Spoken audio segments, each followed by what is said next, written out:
The Israeli government is about to announce its plan to annex large parts of the West Bank. Here are 3 things you should know about this. Number 1. Annexation is land theft, pure and simple. The West Bank is Palestinian land that Israel has no claim to whatsoever, and Israel's takeover of the West Bank is categorically illegal under international law.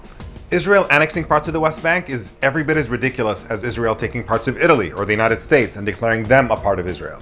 The UN has issued a mountain of resolutions calling on Israel to withdraw from the territories it occupies, which include the West Bank, Gaza, and East Jerusalem, citing the basic principle of international law that land cannot be acquired by force. The world was unanimous in condemning Israel's takeover of Palestinian lands, until this guy came along and decided that land theft was okay with him.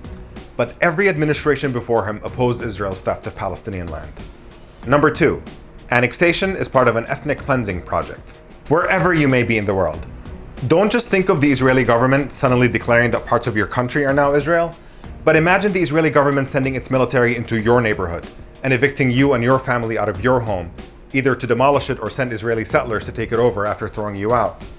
How would you feel? This is precisely what Palestinians are experiencing under Israeli settler colonial expansion. Despite objections from the UN and condemnations from human rights organizations and even harsh criticisms from US administrations, Israel continued to build more and more illegal settlements and continued to demolish the homes of Palestinians and drive them off of their land, all with the goal of ethnically cleansing indigenous Palestinians in order to achieve demographic dominance over the land. In some cases, Palestinians in East Jerusalem were literally thrown out of their homes by Israeli authorities so that Israeli Jewish settlers can come and take them over. It's becoming a familiar scene in East Jerusalem. Jewish settlers taking over a Palestinian home and dumping the furniture in the garden. This is the settlers' strategy. House by house, family by family, they're trying to take over the neighborhood of Sheikh Jarrah. They're doing so with the full cooperation of the Israeli police and the Israeli courts. And it's a pattern that's repeating all over East Jerusalem. And by the way, this ethnic cleansing did not start with the occupation. It started with Israel's creation in 1948, when more than 750,000 Palestinians were driven from their homes and hundreds of Palestinian towns and villages were destroyed. In fact, this ethnic cleansing continues even within Israel to this day. Number 3. Annexation settles the debate on the A word. For many years, the international community pushed Palestinians to swallow a bitter pill, to recognize Israel and settle for a state of their own on just 22% of historic Palestine. This is called the two-state solution.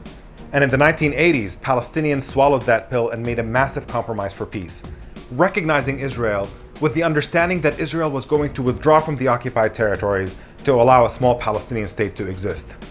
But Israel never lived up to its end of the bargain. It continued to swallow up whatever little was left of Palestine and drive Palestinians off of their land.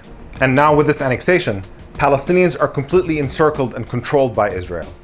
So if Israel controls the lives of millions of Palestinians and denies them the right to vote for the government that controls their lives, how exactly is it a democracy?